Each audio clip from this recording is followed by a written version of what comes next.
काका वो बैंक के वही खाते की छपाई खत्म हो गई? हाँ, उसकी बाइंडिंग चालू है। सुबह तक जितने तैयार हो जाए बैंक में भिजवा दीजिएगा। ठीक है। और अब लेख और समाचार आ चुके हैं, जरा उसे कंपोज करवा लीजिए, मैं संपादकीय खत्म करके आपको देता हूँ। ठीक है।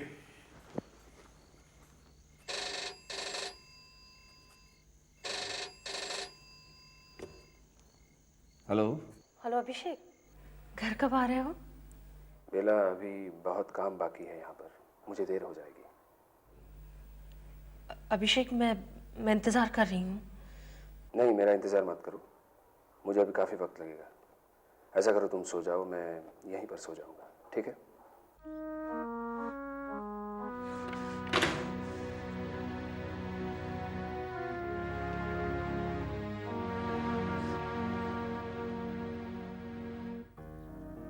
मुझे लगता था कि अभिषेक की जिंदगी में खुशी आने से मेरी जिंदगी में भी खुशियां आ जाएंगी, पर वो तो मुझसे और दूर होता जा रहा है। उसे ना तो मेरी परवाह है, ना मेरी इच्छाओं की। क्या ये अकेलापन मुझे जिंदगी भर झेलना पड़ेगा? फर्स्ट चार्टर्ड बैंक, आप कौन बोल रहे हैं? दिनेश? हाँ दिनेश जी, मैं इस सब्जेक्ट पर बहुत कुछ कह सकता हूँ, लेकिन फ़ोन पर नहीं। यू नो, इंडियन इकॉनमी में कमर्शियल बैंक्स का रोल मेरे लिए एक बहुत अहम मुद्दा है। आप कभी यहाँ आ जाइए, फिर आमने सामने बैठ कर डिस्कस कर लेंगे। जी हाँ, थैंक यू। माफ़ कीजिएगा, एक जर्नलिस्ट था। जी कहिए। अजी, अब तो जो कहना है आप ही को कहना है, मैं तो सारी बात बता चुका आपको। हाँ, लेकिन एक बात नहीं बताई आपने। क्या बात? वो ये कि अब तक आप कौन से बैंकर्स के साथ डील कर रहे हैं? बॉम्बे मर्केंटाइल बैंक से। ओह, ईश्वर चंद मेहता जी के बैंक से। जी। वो तो बहुत ही काबिल और समझदार बैंकर हैं। देखो ना, आपने बैंक को कहाँ से कहाँ तक पहुँचा दिया उन्होंने। वो बीएस इंडस्ट्रीज का केस हुआ है उनके बैंक में, आप जानते हैं? जी मैं नहीं जानता। सुना है उस घोटाले में उनका दामाद भी इन्वॉल्व था। जी इस मामले में मुझे तो कोई जानकारी नहीं है। अच्छा है, आप काफ़ी सुलझे हो बिजनेसमैन हैं। मतलब काम से काम। हाँ जी। आपकी तरक्की का राज मैं समझ गया।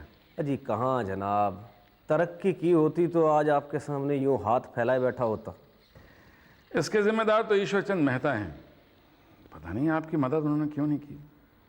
बहरहाल मायूस होने की ज़रूरत नहीं है। अगर आप चाहें तो हम लोन दे सकते हैं।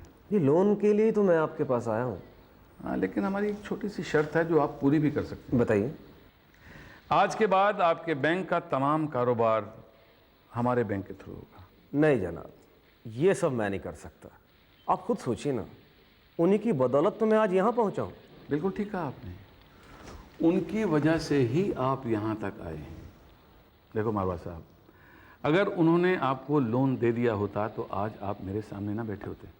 करेक्ट? देखो, जो वक्त पर हाथ ना थामे उसके साथ क्या निभाना। जो भी हो जनाब, पुरानी बात मैं नहीं भूल सकता। हो सकता है उनकी कुछ मजबूरी रही हो। अब इसका मतलब ये तो नहीं निकलता ना कि मैं थोड़े से लोन के लिए। अगर हम आपको लोन भी दें और उनसे कम इंटरेस्ट भी चार्ज करें, और इतना ही नहीं, आज के बाद भी जो आपके साथ डीलिंग्स होंगी उन पर भी हम इंटरेस्ट कम लेंगे। पैसे परसों तक तो मिल जाएंगे। आप शर्त अभी मानिए, अभी पैसे ले जाइए। ये मारवा मिल आज हमारी वजह से खड़ी है अरोड़ा साहब। उसकी नींव में हमारी बैंक का पैसा लगा हुआ है और आज वो हम ही को आंखें दिखा रहे हैं। अपने छोटे मोटे फायदे के लिए हमसे डील तोड़ना चाहते हैं। देखता हूं मैं भी ये फर्स्ट चार्टर्ड बैंक कब तक निभाता है उनसे। अब बोलिए, आप लोग बोलिए, उस वक्त आप दोनों ही उन्हें लोन देने के पक्ष में नहीं थे। भाई साहब, उस वक्त हमने जो मुनासिब समझा वही किया। अच्छी बात है, तो जो इस वक्त मुनासिब लग रहा है वो भी बताइए मुझे। अगर कस्टमर नहीं चाहता तो हम उसे बांध के नहीं रख सकते, और वैसे भी नियम के अनुसार फर्स्ट चार्टर्ड बैंक अगर मारवा मिल्स के सारे लोन चुकाने को तैयार है तो उनकी सारी सिक्योरिटीज को छोड़कर हमारे पास उनका खाता बंद करने के सिवा और कोई चारा नहीं है। ठीक है, करवाइए कागजात तैयार। लेकिन अरोड़ा साहब, मारवा के पास इतना बड़ा फैसला लेने की और क्या वजह हो सकती है, जरा सोच के देखिए।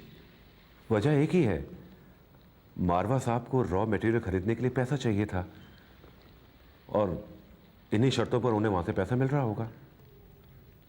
नहीं अरोड़ा साहब, मारवा को मैं सालों से जानता हूं।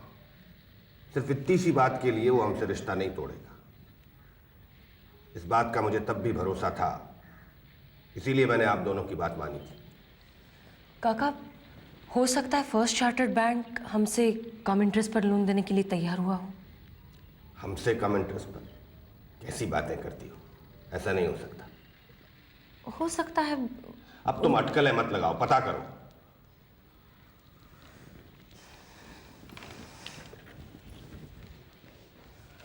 बेला जी। आजकल तुम बहुत उदास रहती हो और इसका असर तुम्हारे काम पर भी पड़ रहा है। क्या बात है? जी कुछ नहीं। देखो, उमा और साहिल को लेकर हमारे मन में जो गलतफहमी थी वो कब की दूर हो चुकी। ऐसी कोई बात नहीं है काका। मुझे लगता है ऐसी बात है कोई जो तुम्हारे मन को तकलीफ पहुंचा रही है। ठीक है, अभी तुम नहीं कहना चाहती हो तो मत कहो, लेकिन जब भी तुम्हारे मन में आए तो कहना जरूर। तकलीफ को मन में रखने से वो कम नहीं होती है, बढ़ जाती है। अगर ऐसी कोई बात होगी तो जरूर कहूंगी। ठीक है, जाओ। तुम चले जाओ यहाँ से। मुझे तुम्हारी कोई जरूरत नहीं है। मेरी बात तो तुम सुनो। चले। बेला, कल रामदास जी का श्राद्ध है, इसी कारण हम स्वराज का एक विशेषांक निकाल रहे हैं, इसीलिए थोड़ी सी देर हो गई मुझे। जो नहीं है उनकी तुम्हें बहुत फिक्र हो रही है, नहीं? और जो है उनके लिए कुछ भी नहीं। ऐसा क्यों कह रही हो तुम? वो तुम्हारे पिताजी थे ना। इसी बात का तो अफसोस है। अफसोस? हाँ, अफसोस।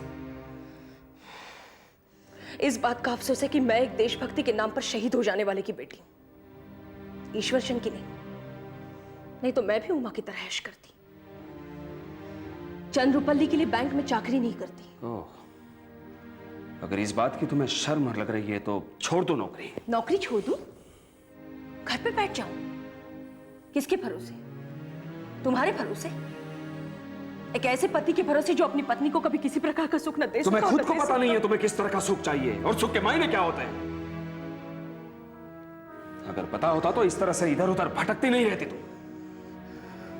किसी और के सुख चैन को देखकर इस तरह से जलती भूनती नहीं तुम। पहले अपने अंदर झांको, अपने अंदर खुद को पहचानो और फिर किसी से सुख की उम्मीद रखो। कहां चले? स्वराज, क्योंकि मुझे पता है मुझे किस तरह के सुख से सुखी होना है।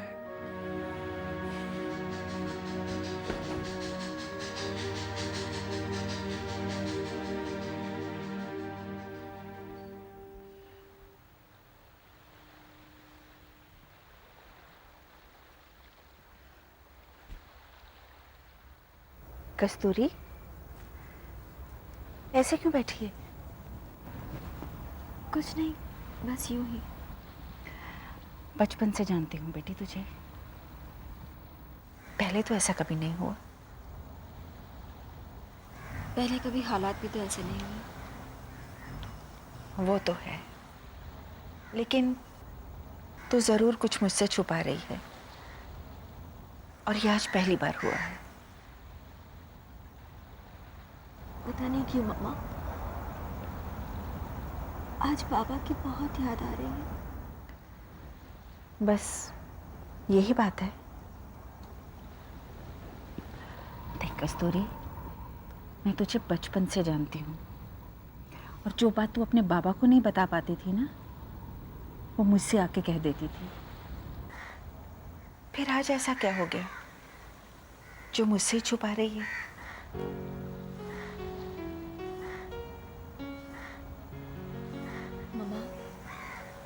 डैनियल ने हमारी खातिर अपनी जिंदगी की परवाह नहीं की।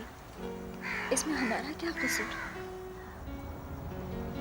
मैंने उससे 1000 बार कहा हमें हमारे हाल पर छोड़ दे, शादी कर, घर बसा, लेकिन वो हमारी सुने तब ना।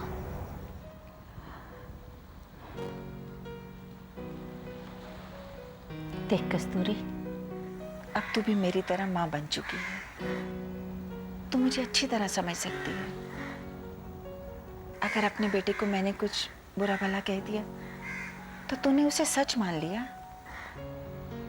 केशव को क्या मैं डैनियल से अलग समझती हूँ? नहीं ना? अच्छा बता, अगर मेरी जगह तेरे बाबा या मामा होते और वो केशव को बुरा भला कहते तो क्या उनकी बात का भी बुरा मानती? नहीं मानती ना? समझ गई। इसीलिए तुझे तेरे बाबा याद आ रहे हैं। ठीक है, पराए भी कभी अपने हुए हैं।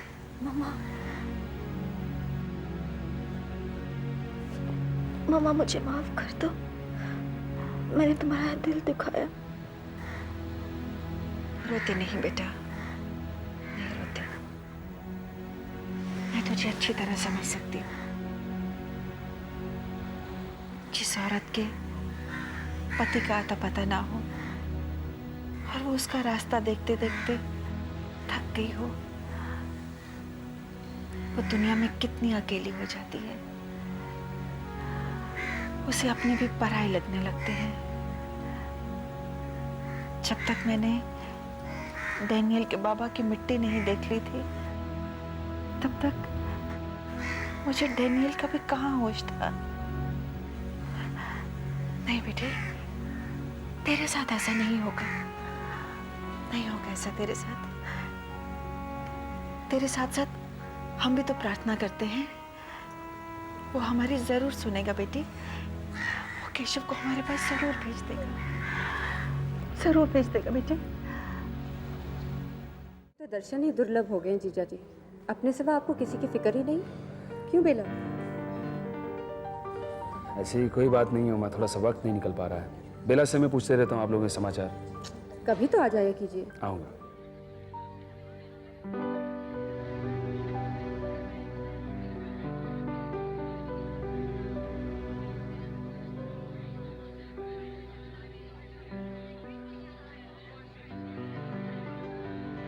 मैंने तो आपको कई बार फ़ोन किया प्रताप चंद जी, पर हर बार यही जवाब मिलता कि आप आज आ रहे हैं, कल आ रहे हैं। राजनीति का चक्कर है। दिल्ली में जमघट जमाने ही की तरह तरह की बातें, तरह तरह के मुद्दे। एक मुद्दा हमारा भी है प्रताप चंद जी। वो क्या? वो ये कि आपकी सरकार के पास बैंकों के लिए भी कुछ नीतियां होनी चाहिए ताकि ये मनमानियां नहीं हो सके। कैसी मनमानियाँ? यही कि आप देखिए ना, हर बैंक अपने हिसाब से ब्याज की दर रख लेता है। ईश्वर चंद जी, ये तो एक दूसरे को कम्पीट करने के लिए है। खुला बाजार है, कंपटीशन तो होगा ही। Shailesh,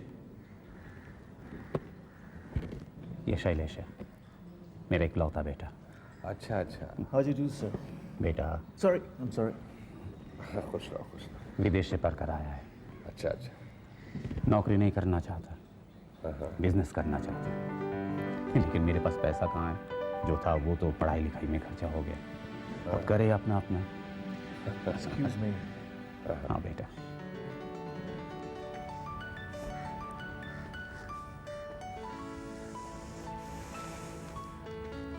Hello.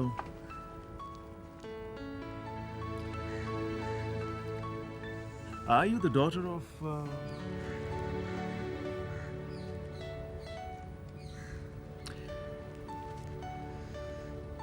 I must say you're very beautiful.